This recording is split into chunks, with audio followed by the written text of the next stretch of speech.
संयम से काम करने की ज़रूरत है। राजनीति कोई ऐसी चीज़ नहीं है आप आए और जैसे अब हम मतलब ये है कि विपक्ष के अच्छे काम को भी रोकने का काम हो रहा है। कई कई चीज़ें हमने मंजर वो देख लिए जो कभी शायद कोई लड़का नहीं देखना चाहेगा अपने माँ बाप को। और नेता लोगों के कहने पर हम निकल जाएं, तलवार लेके लोग निकल पड़े। कल को जब तलवार से किसी को काट दोगे जेल नहीं जाओगे। ऐसा कोई काम छोड़ा नहीं गया, आप समझिएगा, जिस चीज़ से हम लोगों को तोड़ा ना जा सके। आज हमारी सरकार होती है एक विधानसभा में नहीं, 9 की 9 में ऐसे 300 बेड के अस्पताल खड़े हुए होते हैं। डॉक्टर साहब बचा लेंगे तो बच जाएंगे, वरना चले जाएंगे। राजनीति करना सिर्फ कुर्ता पैजामा पहनने से नहीं होगा। जो युवा हैं वो अपनी शिक्षा पे ध्यान न दे करके सिर्फ राजनीति की ओर अपना मुख मोड़ना चाहते हैं। ये तो बिल्कुल गलत। अब आप समझिए, अब आप हिंदू को, यही तो बीजेपी मानसिकता जो फैला रही है, ये बीजेपी मानसिकता फैला रही है ऐसी। जो बरेली के प्राइवेट हॉस्पिटल्स हैं, अस्पताल हैं, उनमें लूट मची हुई है। वो गरीब विरोधी हैं, वो गरीब विरोधी हैं, आम जनमानस विरोधी हैं। वाइफ की, मेरी माँ अपने पति को मरता हुआ देख रही, कैंसर या किसी भी बीमारी से इलाज नहीं करा पा रहे हैं, तो ये बहुत बड़ा मुद्दा है। ये छोटा मुद्दा, इसके बारे में अगर आप बात करेंगे तो समय कम पड़ जाएगा।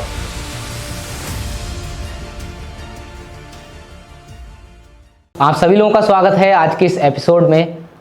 आज के इस एपिसोड में जो हमारे अतिथि हैं, जो हमारे गेस्ट हैं, वो समाजवादी पार्टी से जिला उपाध्यक्ष और एक नेशनल शूटर भी हैं, जो कि बरेली कैंट विधानसभा से विधायक सीट के दावेदार भी हैं। हमारे साथ हमारे जो गेस्ट हैं स्टूडियो में मौजूद हैं, वो हैं समर्थ मिश्रा जी। सर, आपका बहुत बहुत स्वागत है। बहुत धन्यवाद, बहुत धन्यवाद। कैसे हैं सर आप? सब ठीक है, सब बढ़िया है। बढ़िया सर। मैं सबसे पहले तो ये जानना चाहूँगा कि आप एक नेशनल शूटर हैं, शूटिंग में आपका करियर कैसे शुरू हुआ, उस तरफ आपकी रुचि कैसे हुई? पढ़ाई के साथ साथ जैसे बचपन में जाया करते हैं लोग, मेले नुमाइश, हमारे बड़े पापा, हमारी फैमिली भी कई जगह जाते थे जैसे जी। तो वहाँ शूटिंग का पहले वो आते थे, आपने देखा होगा, जैसे बैलून का निशाने वाले सब, तो वो रहा करता था। हमारे बड़े पापा हमेशा साथ जाते थे, तो उन्हें निशाने लगवाए, अच्छे लगे, मतलब जो सटीक लगे। हमारी भी पहली बार तभी अच्छा लग रहा, इंटरेस्ट आया उन चीज़ों में। फिर वो घर पे भी लाए, उन्हें प्रैक्टिस करवाई, घर पे उन्हें एयर गन ली, उस एयर गन से प्रैक्टिस करवाई। ऐसे ही करके फिर हम लोगों ने देखा बरेली में कहाँ पे शूटिंग है। तो एक तो पूरी बरेली में कहीं शूटिंग का कोई रेंज नहीं मिली, शूटिंग गेम के लिए कुछ था ही नहीं, जबकि ये एक ओलंपिक गेम है ये। लेकिन उस वक्त भी यहाँ कुछ नहीं था। तो एक स्टेडियम में एक बिल्कुल आप बताएं खंडर तरीके की एक रेंज तरीके बनाया करते थे, हमारे कोच हुआ करते मुकुल जी, वो एक चलाते थे रेंज। उसी रेंज में प्रैक्टिस करके हम लोगों ने डिस्ट्रिक्ट, स्टेट, फिर वो प्री नेशनल, नेशनल भी क्वालिफाई किया, यूपी स्टेट भी क्वालिफाई किया। फिर हल्के हल्के करके काम और राजनीति में आते गए, तो यूपी स्टेट भी क्वालिफाई किया, नेशनल भी क्वालिफाई किया। अब नौकरी में जाने का था नहीं, नौकरी में हमारे साथ के कुछ लोग हैं वो यूपी नेशनल पार करके नौकरियों में चले गए। हमें नौकरी का हमेशा शुरू से कभी नहीं रहा कि नौकरी करनी है, अपना काम ही सोचा हमेशा। तो ऐसे ही करके राजनीति में आ गए। फिर शूटिंग थोड़ा पीछे हो गई। आज भी वो गन रखी है, सब कुछ हमारी एयर गन जर्मनी से आई थी, वो रखी है।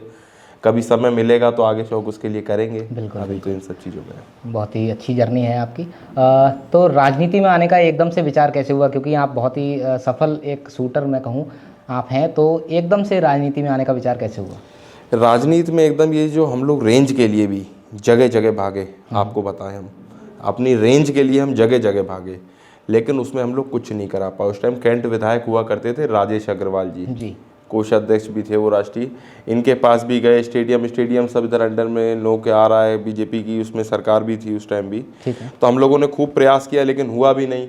फिर हल्के हल्के ये समझ आ चुका, ये भी काम करके, कि भैया जो कुछ होना है पॉलिटिक्स में, जब तक आप खुद नहीं आओगे या आपका कोई खुद मजबूत आदमी जो काम करना चाहता होगा, तब तक आप कुछ नहीं कर सकते। आज की आप बरेली में देखिए शूटिंग रेंज, अब जाके बरेली क्लब में शूटरों ने बड़ा मुश्किलों से, बहुत प्रयासों के बाद एक रेंज तैयार करी है। वरना आप गेम को देखिए, स्टेडियम पार्क कम करे जा रहे हैं। बगीचा में देखिए आप कॉमर्शियल वो करा गया, पार्क है जो, वो एक्टिविटी अब घूमने फिरने वाली, आप उसको कॉमर्शियल भी कर रहे हैं, करिए, आप डेवलप करिए, हम इसमें साथ हैं। लेकिन अब उनकी जगह कम कर दी गई है। जो टहलने वाले लोग हैं, आप जाइए देखिए उनकी कितनी समस्या हो रही है। हर पार्क में अब जो कॉमर्शियल वाले सब काम करे जाएंगे, तो फिर पार्क और सब खुलापन कहाँ रह जाएगा। ये सब चीज़ें तो राजनीति में हम लोग फिर आ गए, हमने समझ लिया पॉलिटिक्स में जब तक नहीं आओगे आप किसी के लिए कोई काम नहीं कर सकते। आखिर में घूम फिर के सब काम आपका पॉलिटिक्स से ही शुरू होगा। जैसे आपने 4 स्तंभ जो होते हैं पॉलिटिक्स, आप समझिए, पहले विधायिका, कानून बनेगा, ठीक है, उसके बाद जो कार्यपालिका, उस पर कार्य करने के लिए, जैसे पुलिस होती है, कार्य आप जो गलत करेंगे तो उस पर रोकेगी। फिर इन दोनों के बीच में इंसाफ करने के लिए न्यायपालिका, उसके बाद चौथे स्तंभ आप लोग हैं, जो समाज में मुद्दा नहीं जा पाएगा उसे आप लोग लेकर के जाएंगे। बिल्कुल। इसी तरीके से अब समाज आ चुका है। जब तक हम लोग ताकत में नहीं आएंगे तो अपनी बरेली के लिए, अपनी बरेली में जो भी समस्याएं उनके लिए आप जाते जाइए, रोते रहिए। हमें नहीं लगता इस सरकार में कोई सुनवाई है, तो हम लोग अपनी सरकार, अपने राष्ट्रीय अध्यक्ष माननीय अखिलेश यादव जी को मुख्यमंत्री बनाने के लिए दिन रात काम कर रहे हैं। खुद अपनी कैंट विधानसभा में लगातार काम कर रहे हैं, उनका आशीर्वाद रहेगा, करेंगे। तो राजनीति में आने की आपकी यही प्रेरणा थी या इसके अलावा और भी किसी चीज़ ने आपको प्रेरित किया राजनीति में आने के लिए? सबसे ज़्यादा तो यही थी, क्योंकि हम लोग शूटिंग से अपना करियर बनाना चाहते थे। हम शूटिंग में जब इतना सब कुछ दिया, अब आपको बताएं उस टाइम जर्मनी गन 8-8 घंटे हम लोग, समझिए, कहा जाता शूटिंग सुनने में बहुत आसान, जैसे हमने भी जब सुना था सोचा था तो बहुत आसान चीज़ थी, लेकिन जब वहाँ गए तो जाने कितने किलो की तो आप किट पहन के खड़े होते हैं। अगर हम किट पहने खड़े हैं, पता लग जाए बम लगा हुआ है, हम भाग नहीं सकते, इतनी भारी किट पहन के खड़े होते हैं हम लोग।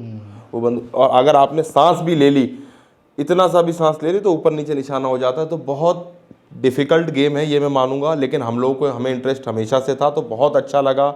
और आज भी वो बंदूक रखी है और कई बार उसे निकाल के सोचते हैं कि भैया कभी समय मिलेगा, मौका मिलेगा तो प्रयास करेंगे। वो यादें आज भी आती हैं। तो उन सब चीज़ों से हमें ये समझ आ गया अब आपको कुछ भी करना है, अब आप अपनी समस्याओं को लेते रोते रहिए, जाते रहिए इन बीजेपी वालों के पास, वहाँ कभी सुनवाई हमारी होनी नहीं है। जब वहाँ अपने विधायकों की सुनवाई नहीं है तो आम आदमी की क्या सुनवाई होगी, और जो विपक्ष से जुड़े हुए हैं उनकी तो कोई सुनवाई कहाँ हो जाएगी।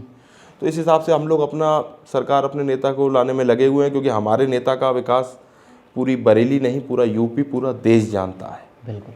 आप देखिए, चाहे मेट्रो आज उत्तर प्रदेश में अगर कोई लाया है तो वो हमारे नेता अखिलेश यादव जी लाए हैं। बिल्कुल लेके आए। और अगर अब आपको मैं सबसे छोटी बात, एक उस पर हमने डेवलपमेंट पे कर दी, एक दूसरी बात 300 बेड का अस्पताल, मैं अपनी बरेली की बात आपसे कर लूँ, जो कोरोना में सबसे ज़्यादा काम आया, वो भी हमारे नेता की देन थी। शामतगंज में जहाँ पुलों की ज़रूरत थी, जन कितने समय से पूरी बरेली परेशान हुआ करती थी, शामतगंज, उसमें तो ऐसा लगता था कि जाके शामत ही आ गई, कई घंटों के लिए लग गए, तो वो हमारे नेता अखिलेश यादव जी ने दूर करा।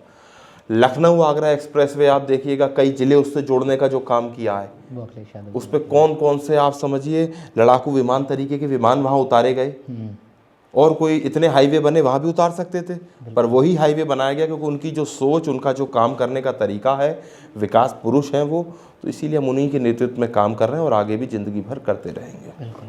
तो सर, आप एक शूटर भी हैं और आप पॉलिटिक्स में हैं, तो क्या आपको ऐसी कोई समानता लगती है जो राजनीति और शूटिंग में आपके काम आ रही हो? इसमें हमारी जैसे शूटिंग की एक चीज़ होती है ध्यान जी, उसमें आपको ध्यान की बहुत ज़रूरत है, मेडिटेशन। हाँ। ओके। उसी तरीके का काम यहाँ भी, राजनीति में भी आपको बहुत ही संयम से काम करने की ज़रूरत है। राजनीति कोई ऐसी चीज़ नहीं है आप आए, और जैसे अब हम विपक्ष में आज लगभग 8 साल से विपक्ष में हैं हम लोग, 2014 से राजनीति में एक्टिव हैं, लगभग हम लोग 7-8 साल से विपक्ष में हैं। तो अब आप देखिए, संयम नहीं रखेंगे तो काम नहीं चलेगा। लोगों के बीच बने रहना भी एक संयम का वो है। आप समझिए, सत्ताधारी जो विधायक है, जिनकी सरकार है, वो काम करा सकते हैं, हम विपक्ष में होकर उनके लिए लड़ाई जो लड़ रहे हैं, तो यही एक संयम का काम है। बिल्कुल। तो मतलब आपका दोनों जगह की ये है, बैलेंस की ज़रूरत है। हाँ, बैलेंस की ज़रूरत है जी, बिल्कुल। तो जब आप शूटिंग छोड़ करके राजनीति में एंटर किए, जब आप राजनीति में आपने कदम रखा, तो आपके परिवार और दोस्तों की क्या प्रतिक्रिया थी? नहीं, खैर मैं इस चीज़ में भाग्यशाली हूँ। मेरे दोस्त, मेरे साथी, मेरा परिवार हमेशा मेरे साथ रहा जी। लेकिन मेरे परिवार को और दोस्तों को भी बहुत समस्याएं, अभी लगभग 2022 के बाद से बहुत समस्याएं उठानी पड़ गई। आप समझिए, मेरे बाबा एक्साइज में कमिश्नर थे, मेरे नाना डिप्टी एसपी, हमारे ख़ानदान मतलब नेता इतना वो नहीं था कि राजनीति में। और जब 2022 में अभी हमने टिकट मांगा कैंट विधानसभा से जी, तो फिर हम पे सरकार नहीं बनी, टिकट नहीं मिला, जो भी जनप्रतिनिधि यहाँ से चुने गए, हम पे 5 मुकदमे लगे। ओके। 3 में हम लोग बाइज्जत बरी हुए, FIR लगी, 2 में जांच चल रही है, उसमें भी निपटेंगे। गुंडा एक्ट लगाई गई, वो खारिज हुई। आप समझिए, ये सब चीज़ों का सामना हम जानते हैं, हमने किस दबाव, किस उससे परिवार को कितना मानसिक हमारे प्रताड़ित किया गया। बिल्कुल। हमारे व्यापार पे आँच लाई गई। ऐसा कोई काम छोड़ा नहीं गया, आप समझिएगा, जिस चीज़ से हम लोगों को तोड़ा ना जा सके। कई कई चीज़ें हमने मंजर वो देख लिए जो कभी शायद कोई लड़का नहीं देखना चाहेगा अपने माँ बाप को उसमें परेशान इतना होते हुए, वो भी उसी की वजह से। राजनीति हम कर रहे हैं, बिल्कुल कर रहे हैं। कीमत हमारे माँ ने, पिताजी ने, हमारे पूरे परिवार ने, बड़े पापा, हमारी बड़ी अम्मी, पूरा परिवार और साथी दोस्त सबने झेली हैं। ये इसलिए उनका साथ तो मिला ही मिला, उनके बगैर साथ के आज भी जहाँ तक हम बने हैं तो यहाँ भी नहीं होते। ओके। अब राजनीति में आप कदम अपना आगे बढ़ा रहे हैं और विधायक बनने की ओर हैं, आप दावेदार हैं विधायक पद के लिए, तो आपने ये फैसला कब लिया कि आपको विधायक ही बनना है? ये विधायक बनने का फैसला नहीं है, देखिए किसी भी फील्ड में आप रहेंगे जी। आज आप जैसे अगर पत्रकारिता कर रहे हैं तो आप कल को आगे ही जाने का प्रयास करेंगे। बिल्कुल। अब हम राजनीति कर रहे हैं, इस टाइम संगठन में हम जिले के उपाध्यक्ष हैं, बहुत गरिमा में पद अखिलेश जी ने, राष्ट्रीय अध्यक्ष जी ने, हमारे बरेली के सब वरिष्ठ जनों ने आज जहां हमें जगह दे रखी है, बहुत बड़ी चीज़ है। लेकिन आगे जाने का हर आदमी प्रयास करता है, उसी का नाम ज़िंदगी है। जब आगे बढ़ते रहेंगे उसी का नाम ज़िंदगी है। तो लगातार ये सोचा है यहाँ अगर विधायक बन जाएंगे तो कुछ समस्याएं, कुछ चीज़ें समझ रखी हैं, अगर हम लोग बनेंगे तो किस तरीके से क्या काम करना है। क्योंकि देखिए राजनीति में भी यूथ का आना बहुत ज़रूरी है। बिल्कुल है। एक धारणा आजकल जो फैलाई गई है कि राजनीति से यूथ दूर रहे, राजनीति बहुत बुरी चीज़ है, बुरे लोग राजनीति में होते हैं। जब तक अच्छे लोग नहीं आएंगे तो बुरे लोग तो यहाँ रहेंगे ही। बिल्कुल रहेंगे। जब अच्छे लोग आएंगे यूथ आगे आएगा। आप समझिए यूथ को जगह देनी पड़ेगी। यूथ नई सोच, नई विचार, नई चीज़ें यूथ लाएगा। बड़ों का आशीर्वाद लीजिए, मैं किसी बड़े के विरोध में नहीं हूँ, बड़ों का आशीर्वाद से, लेकिन यूथ को आगे आना चाहिए। तो युवाओं को आप अपने साथ जोड़ने के लिए क्या रणनीति अपना रहे हैं? जोड़ने व्यवहार और सुख दुख। आप हमारे सुख दुख में साथ हैं, हम आपके सुख दुख में साथ हैं। बिल्कुल। अब आप समझिए, हम आपके सुख दुख में साथ हैं, वो हमारे सुख दुख में साथ हैं। यही रणनीति है और कोई नहीं। और एक दूसरे के सुख दुख में ही खड़ा ही होना एक सबसे बड़ी चीज़ है। कोई किसी को दौलत नहीं देता, कोई कुछ नहीं देता। अगर आप किसी के सुख दुख में साथ हैं तो उससे बड़ी ताकत कोई नहीं है। एक बार को दौलत आपका उतना साथ नहीं देगी जो व्यक्ति आपके सुख दुख में खड़े होकर आपके परेशानी में आपके साथ है। और आदमी को चाहिए भी कुछ नहीं। ये लोगों की गलत धारणा कि अगर भैया चुनाव जीत जाते हो ये है वो है। आपसे सिर्फ आदमी अपना सम्मान की रक्षा। कल को अगर वो हमसे विधायक बनकर हमें चुन लेते हैं, विधायक बना देती है जनता, तो वो क्यों नहीं चाहेगी भैया हम उसके साथ खड़े रहें, उसके सुख दुख में क्यों नहीं चाहेगी? वो उसका अधिकार है भाई, और हमें पूरा करना पड़ेगा। और अभी अगर उसकी सम्मान पे कोई किसी व्यक्ति की आंच आ रही है तो आपको उसके लिए लड़ना पड़ेगा। बिल्कुल। आपने वोट लिया, अगर आप गलत हैं तो मैं बताऊंगा देखिए आप गलत हैं, लेकिन आप गलत नहीं है। आपको कोई सरकार या किसी भी तरीके कोई विभाग, कोई अधिकारी आपको प्रताड़ित कर रहा है तो पहले उससे हमसे निपटना पड़ेगा। बिल्कुल करना पड़ेगा। अगर विधायक आपको बनाया तो जिम्मेदारी दी है, विश्वास जताया, तो उसके लिए आपको काम करना पड़ेगा। इन्हीं सब सोच के साथ काम कर रहे हैं। बहुत यूथ का भी और बड़ों का भी आशीर्वाद, बहुत समर्थन खैर मिला, हमेशा मिला है। आगे उम्मीद रखेंगे कि ऐसे ही मिलता रहे, यही ताकत है मेरी। तो आपको क्या लगता है कि आपकी नज़र में युवाओं की सबसे बड़ी समस्या क्या है? युवाओं की सबसे बड़ी समस्या बेरोजगारी है। बेरोजगारी, क्योंकि युवा जब जो है आता है युवावस्था में, उसके बाद उस पर एक ही होता है, आप कब कमाओगे। बचपन से आप स्थिति समझे, अब तुम बड़े हो रहे, अब तुम माँ बाप का सहारा बनोगे। सहारा वो तब तो बनेंगे जब उन्हें नौकरी मिलेगी। ठीक है, अब हम उन्हें सिखाएंगे कि तुम धर्म के लिए ही, जो धर्म के लोग यहाँ पे रहेंगे सब वो रहेंगे। ना हिंदू मुसलमान को भगा सकते, ना मुसलमान हिंदू को भगा सकते। रहना है तो हमें ये दिखाना पड़ेगा, प्यार से अपनी अपनी जिसकी जैसी आस्था उसका सम्मान करते हुए रहना चाहिए। अब हम उन्हें सिखाएंगे नहीं, अब तुम जो है तलवार लेके सड़कों पे निकलो, और हम अपने बच्चे पढ़ाएं जो हैं विदेशों में, बड़े बड़े स्कूलों में, और नेता लोगों के कहने पर हम निकल जाएं, तलवार लेके लोग निकल पड़े। कल को जब तलवार से किसी को काट दोगे जेल नहीं जाओगे। किसी भी धर्म का आदमी हो, मैं किसी एक धर्म की बात नहीं कर रहा हूँ, चाहे हिंदू हो या मुस्लिम हो, जिस धर्म का आदमी अगर किसी को काट दोगे तो जेल जाओगे ना। तो फिर कौन कमाएगा? आपको उनने माँ बाप ने बड़ा किया कमाने के लिए, अब आप तलवार से काट के जेल चले गए। और जिन नेताओं के कहने पे घर गए, वो जो नेता आज विधायक सांसद बन करके बैठे हैं आराम से, मतलब आपको भटका करके वो अपनी राजनीति सीखेंगे। तो ये नहीं, अब जब यूथ आगे आएगा, इसका सबसे बड़ी चीज़ है यूथ आगे आएगा, नई सोच, नई चीज़, नए डेवलपमेंट की जो बात करेगा तभी काम चलेगा, तभी देश। हम जो विकसित की बात करते हैं, पहले हम छोटी अपनी उससे रखें, पहले अपना जिला शहर डेवलपमेंट में सोचें। हम बात करें देश को डेवलपमेंट करने की, पहले जहाँ रह रहे हैं वो मोहल्ला, वो विधानसभा, वो लोकसभा, सीढ़ी से चढ़ोगे। अब हम बात तो करें देश की, बरेली में कुछ नहीं धरातल। बिल्कुल। ये है। तो युवाओं की, जैसे कि आपने समस्या बताई है बेरोजगारी, मौजूदा जो सरकार है वो आत्मनिर्भर भारत पे स्कीम जो है वो उस पर काम कर रही है, तो उसको आप किस तरीके से देख रहे हैं? क्या सचमुच में बेरोजगारी उससे दूर हो रही है या नहीं?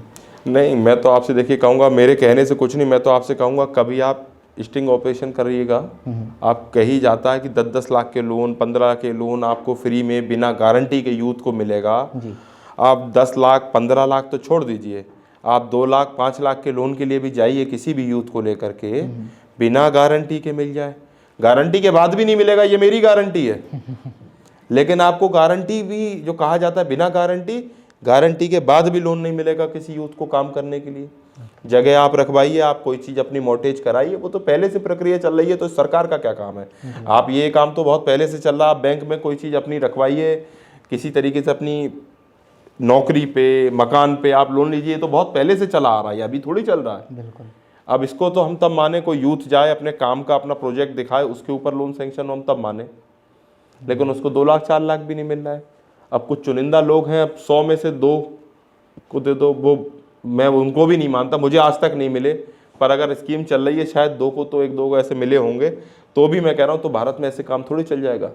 आपका बरेली 25-26 लाख के लोग रह रहे हैं, तो उस हिसाब से कुछ तो अब 100 में से 1 का आंकड़ा थोड़ी काम करेगा, वो भी मैंने नहीं देखा है। अब आप कह रहे हैं तो ऐसी स्कीम चला रहे हैं, तो हो सकता है शायद कभी दिया हो। को आत्मनिर्भर भारत बनाने की कोशिश कर रहे हो अगर मतलब उसमें दावे तो करते हैं, लेकिन अगर ऐसी कोशिश धरातल पे आई हो, मैंने तो आज तक जितने उदाहरण देखे, मुझसे भी बहुत लोग मिले, मैं भी आप कहोगे जितने चाहोगे उतने लोग खड़े कर दूंगा, वो उन्हें कोई लोन छोड़िए, बैठ के तमीज़ से बात करने को भी मैनेजर साहब ने नहीं दिया ऐसे किसी युवा को। सर, अभी जो आपने बताया था कि अखिलेश यादव जी ने एक काम किया है बरेली में, 300 बेड का जो अस्पताल बनाया, जो कोविड में बहुत काम आया, तो वो अभी तक सुचारू रूप से शुरुआत उसकी क्यों नहीं हो पाई है? क्योंकि हमारी समाजवादी की सरकार नहीं है, क्योंकि वो समाजवादियों ने बनाया है। ये है दिक्कत। तो अगर आज हमारी सरकार होती, एक विधानसभा में नहीं, 9 की 9 में ऐसे 300 बेड के अस्पताल खड़े हुए होते, मेट्रो यहाँ चल रही होती जी, ये स्थिति होती। अब आप, क्योंकि हमारे नेता ने ये चीज़ बनाई है, उस चीज़ को जितना अच्छा चलेगी, लोगों को लाभ दिखेगा, लोग पहचानने लगेंगे, तो उस चीज़ पे कई बार हमारे नेता, हमारी पार्टी सवाल उठा चुके, क्यों नहीं उसको सुचारू रूप से चालू कर रहे हैं। आज आपको व्यवस्था बनी हुई मिली हुई है, लेकिन अब आपको इस सवाल सरकार से भी पूछना चाहिए, जो सरकार के लोग आए। आज आप डिस्ट्रिक्ट हॉस्पिटल की हालत देखिए क्या है, स्थिति आप देखिए, जब 300 बेड का हॉस्पिटल यहाँ है तो आप उसको क्यों नहीं चालू कर रहे हैं। बिल्कुल। अगर हमारी सरकार होती तो ये भी चालू होता, ऐसे 8 विधानसभाओं में और होते, 9 की 9 विधानसभाओं में ऐसे हॉस्पिटल होते और चालू होते। मतलब ये है कि विपक्ष के अच्छे काम को भी रोकने का काम हो रहा है। अब आप पे सबसे बड़ा एग्जाम्पल, मैं 100 को 112 बोल दे रहा हूँ। बिल्कुल। 100 को मैं 112 कर दे रहा हूँ, समझ गया। तो आप बताओ आज कौन सा महीना चल रहा है? आज महीना शायद मेरे हिसाब से मार्च है। बिल्कुल। अब अगर मैं इसको जो हूँ दिसंबर कहूँगा, ठंड हो जाएगी क्या? नहीं, बिल्कुल नहीं। तो बस यही उदाहरण है। और एक सवाल और है कि जो हमारे मौजूदा सांसद हैं आंवला के, नीरज मौर्य जी, उन्होंने कहा है कि जो बरेली के प्राइवेट हॉस्पिटल्स हैं, अस्पताल हैं, उनमें लूट मची हुई है, तो कुछ लोग इस चीज़ का विरोध भी कर रहे हैं, तो ये चीज़ कहाँ तक सही है, जो लोग विरोध कर रहे हैं, या फिर नीरज मौर्य जी ने जो कहा है वो आपको कहाँ तक सही लगता है? मेरे को तो ये बात 100% सही लगती है। मैं खुलकर आपसे बात कहूँ, नीरज मौर्य जी, माननीय सांसद जी ने जो बात कही है 100% बात ठीक कही है। और जिनको ये बात बुरी लग रही है जी, वो गरीब विरोधी हैं। वो गरीब विरोधी हैं, आम जनमानस विरोधी हैं। और वो लोग होंगे जिनके खुद के अस्पताल होंगे या खुद अस्पताल से जुड़ा हुआ उनका दाना पानी कहीं होगा तो होंगे। कभी आप वहाँ जाइए तो हॉस्पिटल वालों का, आज एक बात समझिए, हमारे को डॉक्टरों को भगवान कहा जाता है और उनको डॉक्टर, धरती पे हम भगवान ही मानेंगे डॉक्टर को। ये भी आप सुनिए, बिल्कुल, हर डॉक्टर भगवान का ही रूप मानना चाहिए। आप जब जिंदगी मौत से लड़ रहे होते हैं, एक ही आप पे उम्मीद होती है, डॉक्टर साहब बचा लेंगे तो बच जाएंगे, वरना चले जाएंगे। डॉक्टर हमारे लिए भगवान है, बिल्कुल सही बात है। लेकिन भगवान के रूप में कई लोग जो कमाई का सिर्फ पिटारा बनाए बैठे हैं, आज अगर जाइए, जो गरीब है वो अपना इलाज नहीं करा सकता। अगर आप आयुष्मान कार्ड की बात आपने नहीं करी, मैं फिर भी उसकी बात बीच में लाऊं, तो कई अस्पताल में कह दिया जाएगा ये नहीं चल रहा है। आप कहे बिल्कुल, अगर गरीब आदमी का आपने आयुष्मान कार्ड बना दिया, वो हर अस्पताल में काम कर नहीं रहा है। जिस अस्पताल में काम कर रहा है वहाँ सुविधाएं नहीं है, तो आप बताइए कहाँ इलाज कराएं। चलिए, और फिर आप आइए आम, जैसे एक कोई गरीब रेखा होती है, गरीबी रेखा ऊपर मिडिल आदमी होता है, उनके लिए क्या काम है? आज आप डॉक्टरों के लिए कोई एक सब क्यों नहीं तय कर रहे हो आप रुपया कि इतना रुपया का पर्चा आप बनवाओगे? इससे ज़्यादा गलत है।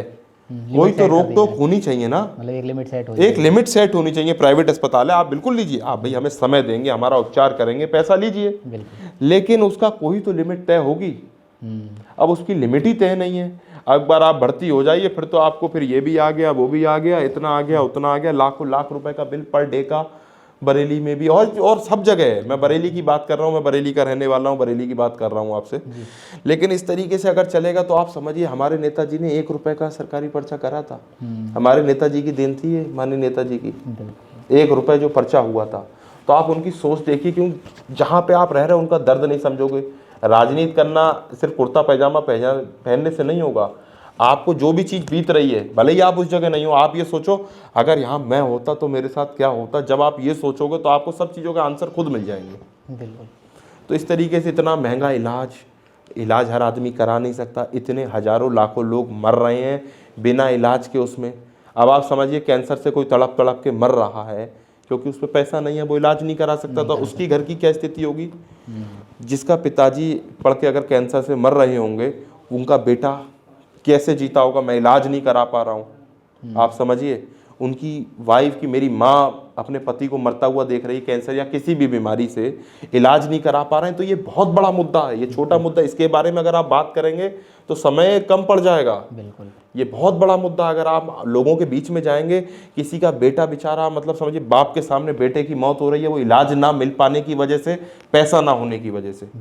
आज 2014 से लेकर के आज शायद 2024 के भी चुनाव हो गए, क्या हमें शिक्षा मुक्त आप क्यों नहीं कर सकते? इस पे काम हमें करना चाहिए, शिक्षा पे, बिल्कुल करना, अस्पताल पे, बिल्कुल करना, बेरोजगारी पे काम करना चाहिए।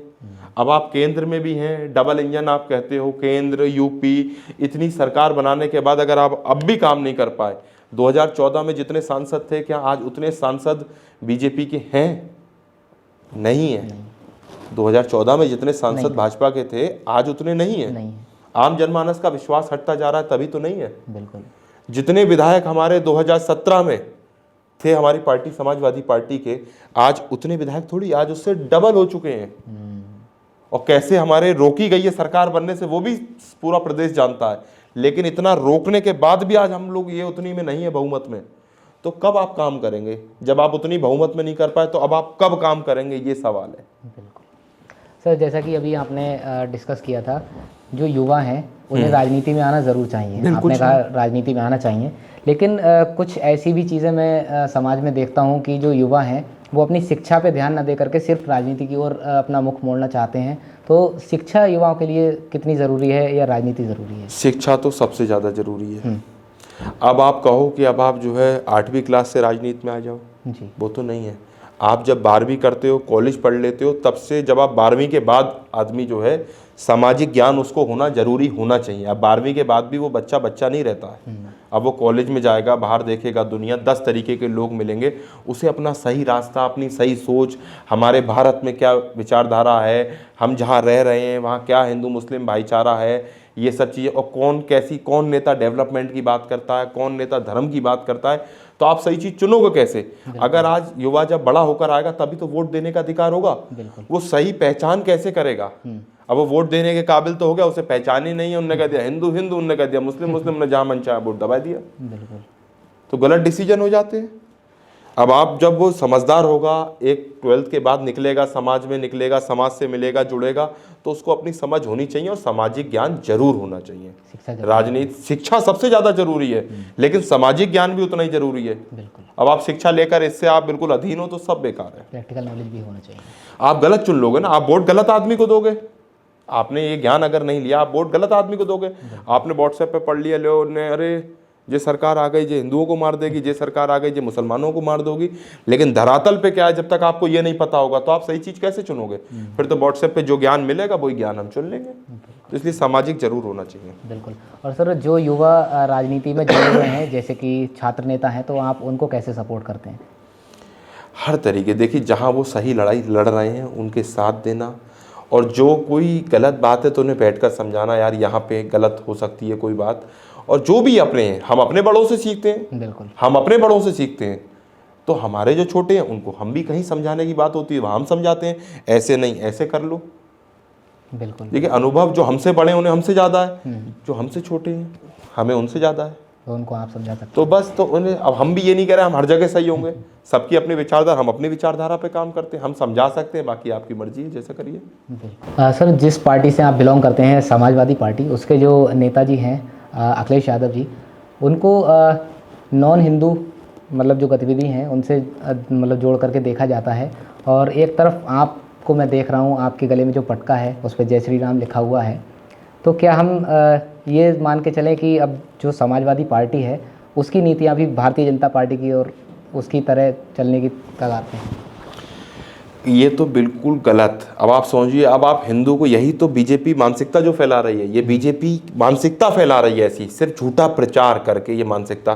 क्या अखिलेश जी, मैं आपसे सवाल कर रहा हूँ, अखिलेश जी हिंदू नहीं है? डिम्पल जी, उनकी वाइफ, हिंदू नहीं है? बिल्कुल हिंदू हैं। बताइए आप। बिल्कुल। माननीय नेताजी हिंदू नहीं थे? हिंदू ही थे। अब हिंदू को हिंदू ना मानो, हिंदू के मंदिर जाने पे तुम मंदिर धुलवा दो। असलियत तो हमारे धर्म ने जो सनातन में सिखाया जाता है, बताया जाता है, हिंदू हो या मुसलमान हो, अगर कोई मंदिर, अगर कोई मुसलमान भी आ जाएगा तो आप मंदिर धो दोगे? नहीं। बताओ। अब पवित्र थोड़ी ना हो गया। अब आप बता, वही तो मैं कह रहा हूँ, मतलब भगवान क्या जो माथा टेकने आ रहा है, आप उसका अपमान करके उसे भेज रहे हो। तो आप समझो, अगर कोई हिंदू हो या मुसलमान भी अगर मंदिर आ जाएगा तो आप क्या मंदिर धो दोगे? और यहाँ हमारे नेताजी गए, राष्ट्रीय अध्यक्ष माननीय अखिलेश यादव जी, वहाँ मंदिर धोया जा रहा है, सिर्फ झूठा प्रचार प्रसार की जो है मानसिकता गलत लोगों में देने के लिए, मैसेज आधी आधी वीडियो क्लिप गलत चलाने के लिए। और अगर वो जो है हिंदू विरोधी हैं तो भैया समर्थ मिश्रा को उन्होंने जिले का उपाध्यक्ष अपनी पार्टी का क्यों बना रखा है? ऐसे एक नहीं, कई उदाहरण है, मैं नाम कहाँ तक गिनाऊंगा, इतने हिंदू सब जुड़े हुए हैं। हमारे जिले के अध्यक्ष को आप देख लीजिए, बताओ, जिले का जिन्हें कप्तान बना रखा है, क्या वो हिंदू नहीं है? हिंदू है। समाजवादी फ्रंटल संगठन, आप समझिए, अगर ये 4 छात्र सभा, युवजन सभा और यूथ ब्रिगेड, लोहिया वाहिनी, इसमें से आप समझिए 2 और 3 हिंदू, 1 मुस्लिम है, आप उन्हें हिंदू विरोधी बताओ?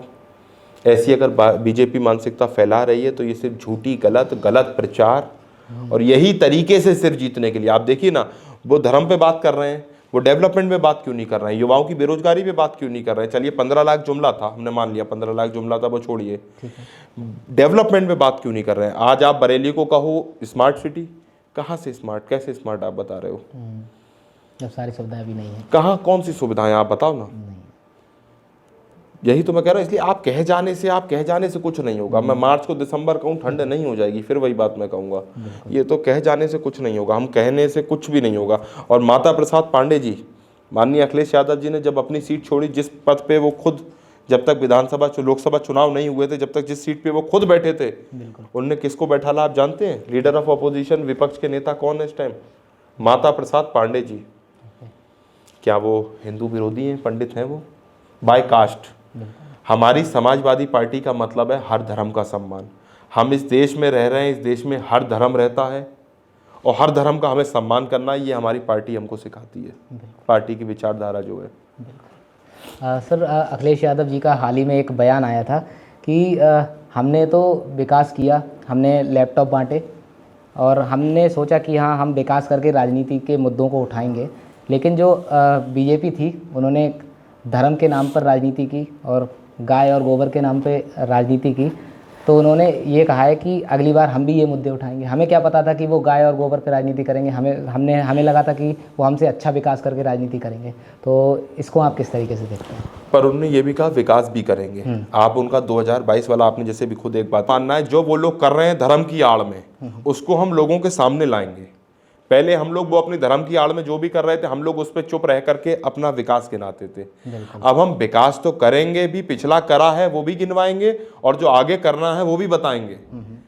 पर जो यहाँ पे धर्म की चाल चली जाएगी, धर्म जात में बांटने की चली जाएगी, जैसे अखिलेश जी को बताया कि हिंदू विरोधी, माता प्रसाद पांडे जी को उन्होंने अपनी गद्दी क्यों दी, जिस गद्दी पे वो खुद विराजमान थे? आज विपक्ष का सबसे बड़ा नेता आज उन्होंने माता प्रसाद पांडे जी को क्यों बना दिया? एक उदाहरण नहीं है, ऐसे इतने उदाहरण है जितने मैं खुद नहीं जानता हूँगा। आप समझिए, आज नीरज मौर्य जी को आंवला से उन्होंने सांसद बनाया, कौन है वो?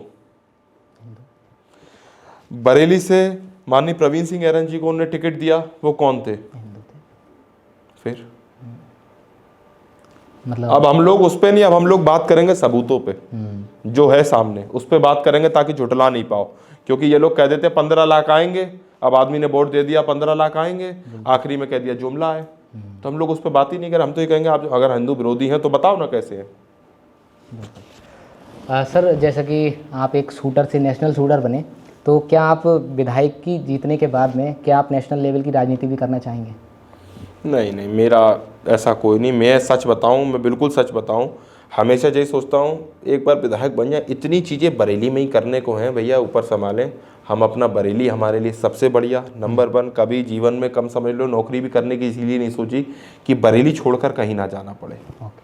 बरेली छोड़कर हमें कहीं नहीं जाना है, यहीं रहना है। और यहाँ एक बार बन जाएंगे, यहीं देखा है जो जो चीज़ें हमेशा सोची हैं इसको ऐसा होना चाहिए तो बहुत बेहतर होगा, वो काम करने हैं। और ये लोग तो हमेशा वादा करते हैं। अब आप देखिएगा जैसे हमारे कैंट विधानसभा से जहाँ से हम तैयारी कर रहे हैं, वहाँ के जनप्रतिनिधि जी हैं, जो जनप्रतिनिधि चुने गए हैं, वो कई चीज़ों की मांग करते हैं माननीय मुख्यमंत्री जी से। कभी एकदम से न्यूज़ पढ़ो, आज एम्स मांग लिया, 4 धाम यात्रा मांग ली, और चौपले वाला वो जो हमेशा का टनल वाला मामला रहा है, पानी भरता, वहाँ पे कितने ज़्यादा हज़ारों लोग अंदर रहते हैं। सुभाष नगर का जो पुलिया वाला मामला है, वहाँ हज़ारों हजार आदमी रहता है। और जो ये लोग हिंदू मुस्लिम की राजनीति करते हैं, जबकि ये चीज़ देखनी नहीं चाहिए, पर मैं बीजेपी को जवाब देना है, इसीलिए मैं ये बात कह रहा हूँ। हिंदू मुस्लिम की राजनीति कर रहे हैं, उधर से निकलने वाला 90% आबादी वो हिंदू है। जो सुभाष नगर में जो वो मामला है उधर वाला टनल का, वहाँ पे 90% आबादी हिंदू निकलती है वहाँ से। उनके लिए भी काम नहीं कर रहे हैं, उन्हें सिर्फ पटाना चाहते हैं 5 किलो राशन में। आप देखिए कितनी बार राजेश अग्रवाल जी भी विधायक रह लिए, अब दूसरे विधायक भी आ गए, लेकिन वो समस्या निपट करके नहीं दे रही है जो बदायूं रोड पे इतनी बड़ी समस्या है। लेकिन निपटानी तो पड़ेगी, आप ये समझिए। हम लोग लगातार उसके लिए प्रयासरत हैं, काम कर रहे हैं। विपक्ष में तब तक भी काम करेंगे, वो तब तक करा लिया विपक्ष में रहते तो बहुत अच्छा, वरना जिस दिन सरकार में आएंगे तो सबसे पहले विधानसभा में अगर काम करना होगा, बदायूं रोड का वो जो समस्या, वहाँ पे आज हजारों लोग निकलने वाले जो परेशान होते हैं, वहाँ पे कभी ये असलियत में हो नहीं पाता है। जो जनप्रतिनिधि चुना जाए उसे जब वहाँ पानी भरा जाता है, जब वहाँ निकलना पड़े, तो एक दिन कहा जाए बेटा निकलो बाइक से, छोड़ो अपनी एसयूवी, यहीं निकलो यहाँ पे, तो समझ आएगी वो समस्या। जब 4 बार जाना होगा, जिसका घर होगा वो 4 बार आता है, 4 बार जाता है, तो वो इतनी बड़ी समस्या, हर बार लॉलीपॉप जनता को दिया जाता है, अब होगा अब होगा अब होगा। लेकिन विपक्ष के रहते भी जो हमारा काम है, विपक्ष के रहते जो भी कानूनी रूप से हम लोग काम कर सकते हैं, वो हम लोग उसके लिए कर रहे हैं। पुलिया को लेकर के, बदायूं रोड वाली जो सुभाष नगर पुलिया है, अगर नहीं होगी तो जिस दिन सरकार में आएंगे तो सबसे टॉप में जो काम होंगे उनमें से ये काम हम लोगों को करना ही करना है। तो सर अब हम आपके साथ में एक रैपिड फायर राउंड करते हैं, आपको जल्द से जल्द जवाब देना है। सबसे पहले आपका फेवरेट नेता? माननीय अखिलेश यादव जी। अपोजिशन का फेवरेट नेता है कोई? नितिन गडकरी जी हैं। ओके। माननीय नितिन गडकरी जी हैं, लेकिन उनको आप देखिए किस तरह साइडलाइन किया, ये भी बात मेरी रखिएगा, क्योंकि वो विकास की बात करते थे तो पूरी भाजपा ने उन्हें साइडलाइन कर दिया। ठीक है। उनकी एक बात जो मुझे सबसे अच्छी लगती है, मैं वो भी आपको बता दे रहा हूँ नितिन गडकरी जी की।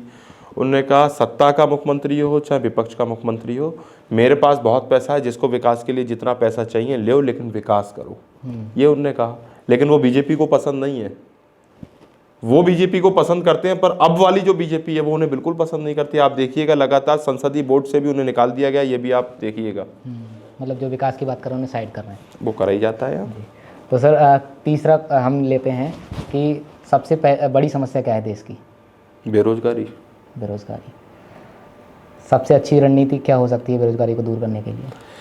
देखिए उसके लिए सुरक्षा, क्योंकि आप देखिए बड़ी बड़ी कंपनियां हुई या कोई भी अपना रोजगार लगाएगा। अब आज की डेट में आप बरेली के, सही मैं बता दूं, बाहर जाके मैं छोड़ दिए देश विदेश की, अगर हमारी बरेली कैसे डेवलप होगी, अब एक बात समझिए। अभी 4 दिन पहले फरीदपुर में जो है जाके 20 सड़क पर उन्होंने तमंचे से फायर मार दिए 1-2 लोग फरीदपुर में, आपके बरेली में। अब हम अपनी विधानसभा की बात कर रहे हैं, हमारे पड़ोस में सिकलापुर में गोली चली, वहाँ हत्या हुई। मैं तो जो बता रहा हूँ जो अभी याद है, लगातार चल रही हैं हत्याएं। और अभी एक 4 दिन 5 दिन पहले पूरा असला बारूद की बनाने वाली फैक्ट्री पूरी पकड़ी गई। इन सब चीज़ों को जब हम लोग लगाम ला पाएंगे, उसके बाद आप किसी इन्वेस्टर से, कल को हम आपसे भी कहें आपको कहीं पैसा इन्वेस्ट करना है, तो पहले आप देखो कि मेरा पैसा मैं जहाँ लगा रहा हूँ वो सुरक्षित है या नहीं है। सिक्योर होना जरूरी है। अब पता लगे आपने वहाँ अपना पूरा कंपनी खड़ी करी, वहाँ 4 बदमाश आए, आप ही को किसी को भी जिस तरीके से फरीदपुर में है कहीं भी है कि गोली मार दे रहे हैं, तो भाई आदमी डरेगा, कैसे लगाएगा। यहाँ व्यापार लगाकर आप बैठोगे, जब अगर आप कोई छोटी बड़ी कोई भी छोटी कंपनी भी खोलोगे तो 5 आदमी को रोजगार मिलेगा, 4-5 आदमी को। ऐसे ही जो हर आदमी है, कोई बड़ा आदमी है वो बड़ा रोजगार खोलेगा तो उसे उस लेवल पे रोजगार मिलेंगे। और फिर कई गवर्नमेंट की सब्सिडियों का जब सही इस्तेमाल कर पाएंगे, आज जैसे अभी आपने कहा आत्मनिर्भर है, लेकिन अगर ये धरातल पे काम करे तो ये काम है ना। हम तो कह रहे हैं आप किसी का स्टिंग करिएगा, उसके बाद आप मुझे बुला लीजिएगा यहाँ कि हमने इसका स्टिंग करा और इन्हें लोन बड़ा आसानी से मिल गया। आत्मनिर्भर भारत युवा को इन्हें कुछ कागज अपने माँ बाप की संपत्ति के, नौकरी के नहीं लगाने पड़े, इन्हें लोन मिल गया। तब आप मेरा फिर इंटरव्यू लेना, मैं फिर आपको जवाब दूंगा क्या हुआ। आपका फेवरेट प्रधानमंत्री कौन है? अब तक का सबसे फेवरेट प्रधानमंत्री? सबसे फेवरेट आप मान लीजिए चंद्रशेखर जी। चंद्रशेखर जी। अंत में आप हमारे चैनल के माध्यम से जो लोग आपकी ये पॉडकास्ट, ये इंटरव्यू देख रहे हैं, उनको क्या संदेश देना चाहेंगे? सभी धर्मों का हम सम्मान करें, क्योंकि जो सच्चाई है 2014 से लेकर के अब तक भी जो भी धर्म की दवाई फैलाई गई, जो भी धर्म का ये जहर फैलाया गया, आज ये बताइए इन लोगों ने मौके पर क्या करा? क्या किसी को किसी ने दूसरे मोहल्ले से भी फिकवा दिया? चाहे हिंदू भाई हैं या मुस्लिम भाई हैं, किसी ने एक मोहल्ले से भी दूसरा मोहल्ले करा दिया? नहीं करा पाए। अब हमें जब रहना सबको यहीं है तो सब एक दूसरे के धर्म का सम्मान करना चाहिए। हर किसी से कह रहा हूँ मैं, ये हिंदू हूँ चाहे मुस्लिम हूँ, सभी से कह रहा हूँ हम लोगों को एक दूसरे के धर्म का सम्मान हमेशा करना चाहिए। राजनीतिक षड्यंत्रों में आकर के किसी से भी मतभेद नहीं करना चाहिए, सभी मिलजुल करके रहें।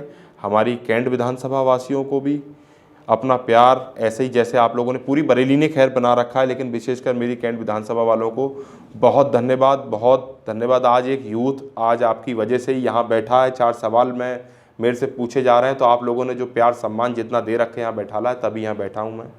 सभी का धन्यवाद। ऐसे ही प्यार बनाए रखिएगा, वरना जय समर्थ मिश्रा कुछ नहीं है। अगर आप लोगों का साथ नहीं है तो हम कुछ नहीं है, ये बात हम मानते हैं और आगे भी मानेंगे।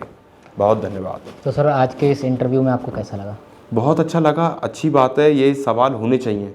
जहाँ सवाल यूथ का होगा, बेरोजगारी पे बात होगी, यूथ पे बात होगी और आने वाले भविष्य पे बात होगी, वो हर सवाल हर जगह अच्छी है, क्योंकि आने वाला समय यूथ का ही है। बड़ों का आशीर्वाद लेकर के हम यूथ को जब तक आगे नहीं आएंगे कुछ नहीं हो सकता। और हमारे नेता ही एक ऐसे नेता हैं जो यूथ को आगे बढ़ाते हैं। और इस पर भी मैं सबूत से, आप कहेंगे तो मैं सबूत से बात करूंगा। 25 साल के एमएलए भी मिलेंगे आपको हमारी पार्टी में। आपको हमारी पार्टी में 25-25 साल के एक नहीं कई सांसद मिलेंगे, महिलाएं भी मिलेंगी। वो हमारी पार्टी की देन है, जो यूथ को जब तक आगे नहीं बढ़ाया जाएगा तो आने वाला भविष्य, आने वाली भारत अच्छा नहीं हो सकता। जब तक यूथ की नहीं मानी जाएगी, यूथ के हिसाब से नए नज़रिए से काम करा जाएगा, उतनी ही तेज़ी से हमारा भारत आगे बढ़ेगा। तो सर मुझसे बात करके और हमारे स्टूडियो में आकर के कैसा? अरे बहुत अच्छा लगा। आपने बहुत अच्छे, एक तो जो सवाल भी करे वो अच्छी बात है, आपने यूथ पे, बेरोजगारी पे, सब पे सवाल करे। ऐसे ही निष्पक्षता से अगर सब लोग बात और आवाज़ आपकी तरह उठाएंगे तो बहुत जल्दी सब जो अच्छा होगा उसे ही लोग चुनेंगे। क्योंकि सवाल ऐसे होने चाहिए, चाटुकारिता वाले सवाल जवाब नहीं होने चाहिए। बहुत अच्छा लगा आपके चैनल पे आपने खुल करके सारी बातें पूछी और जवाब दिया हम लोगों ने, और इतना प्यार सम्मान देने के लिए, बुलाने के लिए आपका, आपके पूरे चैनल का, आपकी पूरी टीम का बहुत धन्यवाद।